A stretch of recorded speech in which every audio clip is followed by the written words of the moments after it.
ये मानना है कि कल कांग्रेस पार्टी के नामांकन रैली में मुस्लिम लीग के फ्लैग्स को छुपाना इस बात का संकेत है कि या तो राहुल गांधी मुस्लिम लीग के समर्थन से शर्मसार हैं, या फिर जब वो उत्तर भारत में आएंगे और मंदिर मंदिर जाएंगे तब लोगों से उत्तर भारत में मुस्लिम लीग के साथ उनके गठबंधन को छुपा पाएंगे।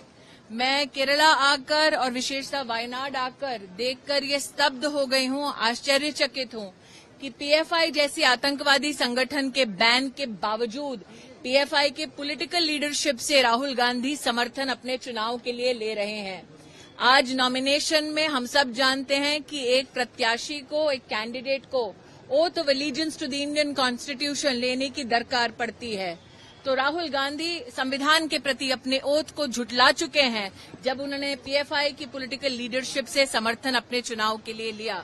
मुस्लिम लीग के समर्थन से अगर राहुल गांधी इतने शर्मसार हैं कि अपनी नॉमिनेशन रैली में मुस्लिम लीग का वो ध्वज छिपा रहे हैं, तो कहीं ना कहीं अगर इतने शर्मसार हैं तो उन्हें मुस्लिम लीग का भी समर्थन ठुकरा देना चाहिए।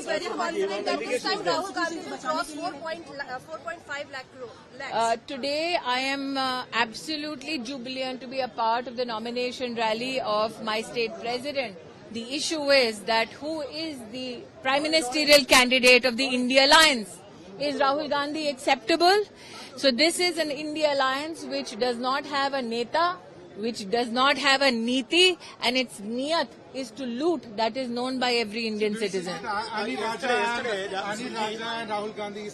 Well, there is a hugging in Delhi and a begging in Kerala, which needs to be explained.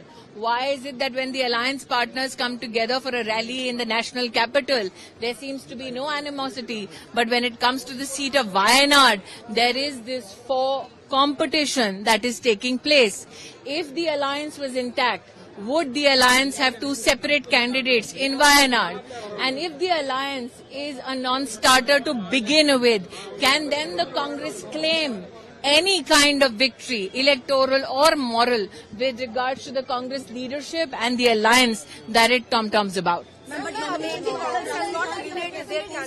मेरा ये मानना है कि कल राहुल गांधी ने जिस प्रकार से मुस्लिम लीग के ध्वजों को, फ्लैग्स को अपनी नॉमिनेशन रैली में छुपाया है, तो निश्चित रूप से वो इस चुनाव में इस पड़ाव को पार करने के बाद उत्तर भारत आएंगे।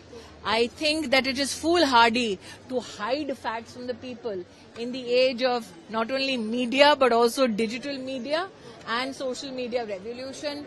People, be it in Amethi or Wayanad, know, and the Congress stands exposed. The question is that Rahul Gandhi, that creates animosity against Sanatan Dharma when he does politics in the south of India, why then does he go to every temple of repute in the north of India when he wants to fight an election?